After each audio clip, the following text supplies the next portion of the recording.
हाँ, आप जो अभी आपने अंगूर का देखा और ये बारहमासी आम देख रहे हैं, तो ये गीतांजलि गार्डन, इस गार्डन को हमारे द्वारा ही तैयार किया गया था। दोनों बेटियों के नाम से इस गार्डन को ही मैंने रखा। ये गीतांजलि गार्डन का आप दृश्य देख रहे हैं, जहाँ विभिन्न प्रकार के फल वगैरह लगे हैं। सिंगापुरी कमरक भी पीछे लगा हुआ है, ये बारहमासी आम लगा है, वहाँ नारियल बगल में लगे हुए हैं, चकोतरा गागर नींबू भी लगा हुआ है। तो ये साइन बोर्ड है हमारा। तमाम स्कूली बच्चे आते हैं यहाँ सीखने के लिए, देखने के लिए, और इससे तमाम लोगों को प्रेरणा मिलती है। लोग सीखते हैं, देखते हैं।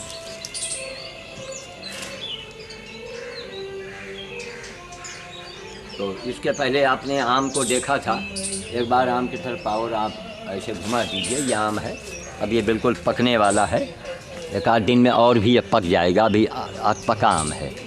अब बताइए, आज 25 सितंबर सन 2009 की घटना है ये।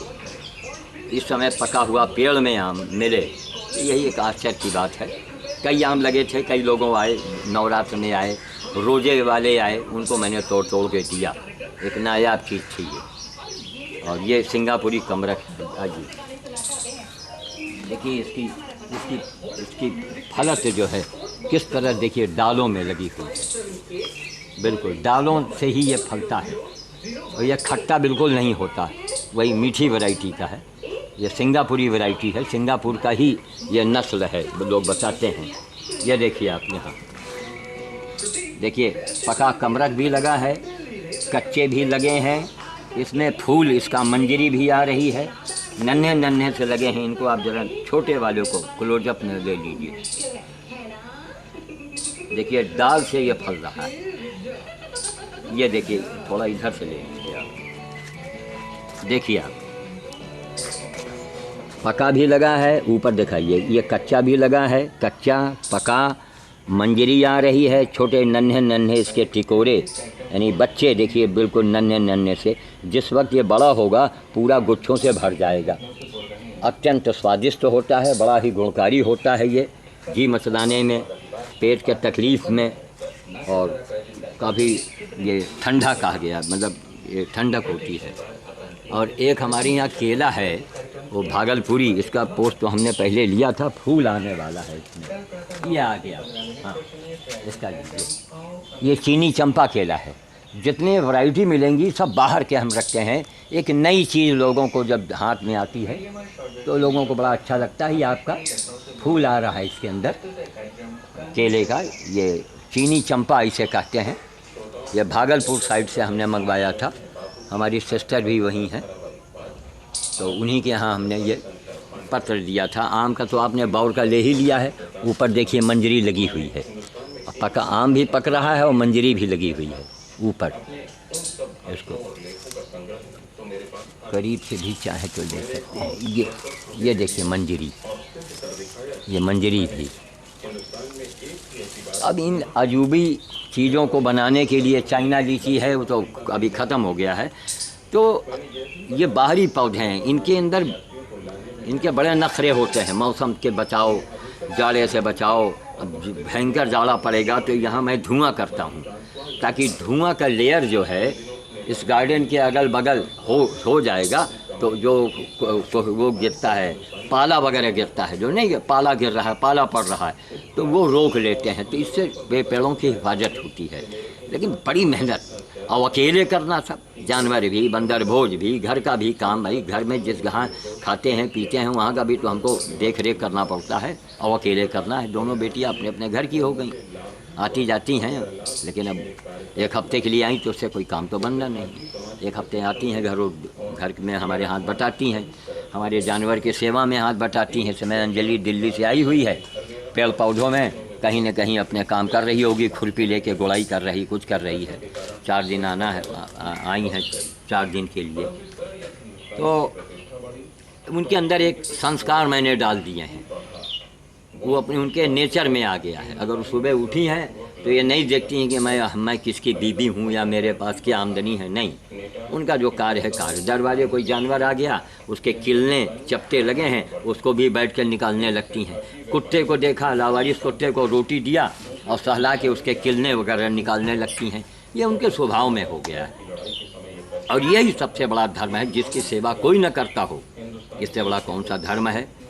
और दूसरे की पीड़ा को अपनी पीड़ा जब हम समझेंगे तो हम समझते हैं इससे बड़ा ना कोई मंत्र है, न इससे बड़ा ग्रहों का शांति करने का कोई उपाय है। जहाँ ग्रह हुआ, पंडित जी के पास पहुँच गए, माला लाओ, अंगूठी लाओ, ये पूजा करो, वो पूजा करो। अब अंधा समाज है। आज के युग में पूजा पाठ से देवी देवता आपके ग्रह शांत नहीं होंगे। आपको कर्म करना पड़ेगा। पहला काम तो मन को बदलिए। अगर आपने किसी को कष्ट दे रखा है तो उससे माफ़ी मांगिए। आपने किसी को नुकसान पहुंचाया है तो उसकी भरपाई कीजिए। ना हो तो थोड़ा थोड़ा करके आप करें।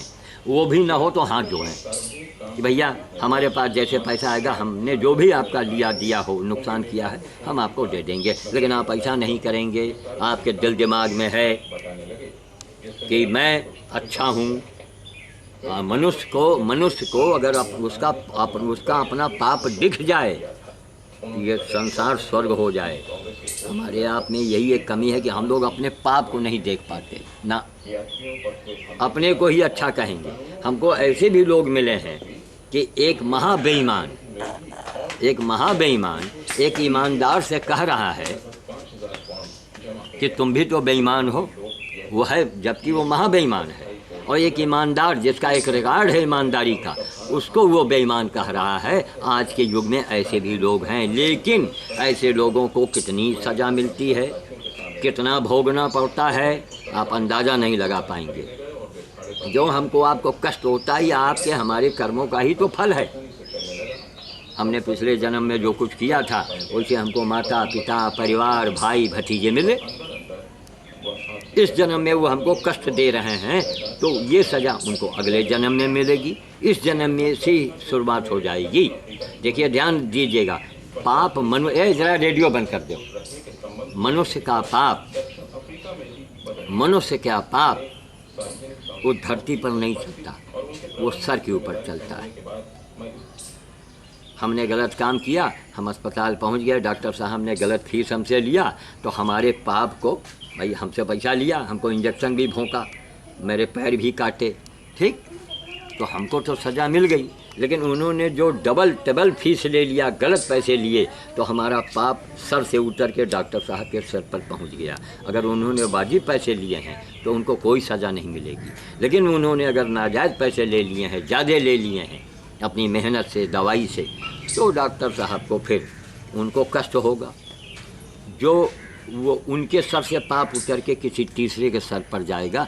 ध्यान से किएगा, मनुष्य का किया गया पाप वो कभी ज़मीन में नहीं चलता, वो कार में नहीं चलता, वो सिर के ऊपर चलता है। एक से उतरा दूसरे पर गया। जैसे वही हाल शनि देव का है। लोग कहेंगे साहब शनि देव आए हैं, लोग घबरा रहे हैं। अरे क्यों घबरा रहे हैं? आपने सज़ा किया और दंड देने आ गए हैं। आपके ऊपर बकाया है, अमीन साहब आपके यहाँ आ गए, LIC वाले आ गए आपको प्रीमियम लेने के लिए, तो आप घबराते काहे लिए? आपको देना है तो देना है। तो शनि देव आए हैं, इसीलिए शनि की दशा में, राहु की दशा में दान की प्रतिक्रिया बनाई गई थी। दान दीजिएगा, तो जब दीजिएगा तो कुछ आपका कष्ट कम होगा। आप ऐसा नहीं करेंगे ना। आप करेंगे क्या? पंडित जी को बुलाओ, नीला फूल लाओ, काला तिल लाओ, जौ लाओ, भालू का दुनिया का आडंबर करेंगे और नतीजा कुछ नहीं होगा। बड़े बड़े विद्वान और शनि का जाप कीजिए। शनि बेवकूफ़ है क्या है? किसी का रकम आप मार दें और जब आपके सामने वो तगादा करे तो आप उसके नाम की जाप शुरू कर दें, वो आपको छोड़ेगा? वो पैसा चाहेगा, पैसा मांगेगा। मकान मालिक किराया मांगने आ गए, अब अगरबत्ती उसके आगे सुलगाइए। एक बार लौट जाएगा, 2 बार लौटेगा, तिबारा नहीं लौटेगा। तिबारा वो किराया लेके जाएगा या आपको मकान से बाहर करेगा। वही हाल शनि देव का है। आपके ऊपर अगर कष्ट आया हुआ है, शनि आपके ऊपर आए हैं, तो एक आध बार तो आपने उनको हाथों जोड़ के हटा दिया, लेकिन वो 6 महीने के बाद फिर आपके पास आवेंगे। जब तक वो दंड नहीं आपको दे देंगे तब तक शनि देव नहीं लौटने वाले। और शनि का काम क्या है? वो पैर में ही पहला वार करते हैं। शनि की दशा अगर आ जाए पैरों में हो तो पैर तो टूटना है, और अगर नहीं टूटा, इन प्रकार आपने अच्छे कर्म किए हैं, बच गए, तो वो दौड़ा मारेंगे आपको, कहीं मुकदमा लगवा दिया, कहीं कोई बीमारी लगा दी, अब दौड़ो, आपको दौड़ाते रहेंगे, आप बैठ नहीं पाएंगे। इसलिए शनि को शांत करने के लिए, राहु को शांत करने के लिए आपको एकमात्र उपाय है दान, सेवा। दान करने के लिए पैसे नहीं है, हाथ तो हैं आपके, तो सेवा करो गौ माता की, कुत्ते भैया की, गधे भैया की, जो पशु हैं, जिनको हम पशु कहते हैं, मंदिर में इनकी पूजा की जाती है, हमारी आपकी पूजा नहीं होती है, उनकी सेवा करो। घर का छिलका निकले उसको जाओ अपने हाथों से, गधा मिले, गाय मिले, वो सब पूजनीय हैं। कुत्ता मिले, कुत्ते को रोटी दे दीजिए, आप गधे को दे दीजिए, गाय को दे दीजिए, जो भी पशु मिले उसको आप कुछ दे दीजिए। आपकी नहीं अगर आपके पास पैसा, लेकिन सेवा कीजिए। अगर खुरपी है आपके, आपका आंगन बड़ा है, आपका घर बड़ा है, अगर घास निकला है तो खुरपी से घास छीलिए और छील कर गौ माता को दीजिए। रोज करते रहिए जब तक कि आपका कष्ट कुछ शांत न हो जाए, कुछ राहत न मिल जाए आपको। अब बहुत ज़्यादा दुख में दुखी मत होइए, क्यों? ये संसार जो है ये सिर्फ एक कहानी है, ये दिवा स्वप्न है, एक लंबा स्वप्न है। एक ये हम लोगों का जीवन एक वही कैसेट समझते होंगे, सीडी लगाइए, सीन उसमें बदला करेगा, वही हम लोगों का जीवन है। सीन बदलता है, कभी रो रहे हैं, कभी हंस रहे हैं, कभी हमको लोग पागल पागल पागल कहा करते थे, आज वो पागल तरह तरह की चीज़ों को पैदा करके और लोगों की बोलती बनती है। क्यों? लोग देखिए करते नहीं हैं। हमारे यहाँ की एक परंपरा है, कथा सुनो और कथा कहो, लेकिन कुछ करो मत, कथा के अनुसार करो मत, कुछ नहीं। और अगर करो तो आडंबर करो। आडंबर क्या हो? 4 बजे भोर में गंगा स्नान कर रहे हैं, क्या बेवकूफ़ी। 4 बजे भोर में डुबकी लगाइएगा जाके, तो गंगा जी आपके ऊपर प्रसन्न होंगी, आपका पाप धुलेगा। या दिमाग से निकाल दीजिए, भूल जाइए, आप कुछ नहीं मिलेगा। और वही गंगा के किनारे जाइए, कुत्तों को दे दीजिए, बंदरों को दे दीजिए, गरीब बच्चों को दे दीजिए, बुढ़ा हो कोई उसको दे दीजिए, कोढ़ी अपाहिज है उसको दे दीजिए। गंगा के किनारे वो दिनों दिन मैं ब्याज के आपका पुण्य बढ़ेगा। और गंगा के किनारे मंदिर में तीर्थ स्थान पर किया गया पाप वो दिनों दिन आपका बढ़ेगा।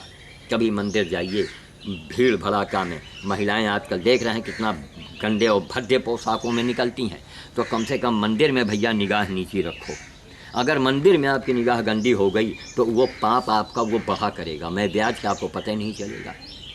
और साल 2 साल 4 साल के बाद कहीं आपका एक्सीडेंट हो गया, कहीं कुछ हो गया, अब आपके समझ में नहीं आ रहा है कि आपने कौन सा पाप किया है और किस पाप को आपको सज़ा मिली है।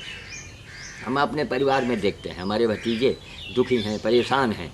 क्यों परेशान हैं? उनको अपना पाप नहीं दिखता। उनको मैं समझाता भी हूँ कि बेटा तुम ऐसा करो तो तुम्हारा सारे कष्ट दूर हो जाएंगे, लेकिन घर की मुर्गी साग बराबर। मैं उनका चाचा ठहरा, उनके लिए ना मैं बाबा हूँ, ना मैं उनके लिए साधु हूँ, ना उनके लिए मैं ज्ञानी हूँ, मैं उनके लिए कुछ नहीं हूँ, नथिंग, मैं उनके लिए जीरो हूँ, इसलिए कष्ट भोग रहे हैं। हमने उनको कई बार समझाया, लोगों को यही समझाते हैं कि मानवता के मंत्र में सारे देवता समाहित हैं। नोट कर लीजिए, मानवता के मंत्रों में सारे देवता समाहित है। बिना मानवता के, बिना इंसानियत के कोई आपका भगवान, खुदा, अल्लाह आपके ऊपर मेहरबान नहीं होगा। यह ध्रुव सत्य है। धन्यवाद।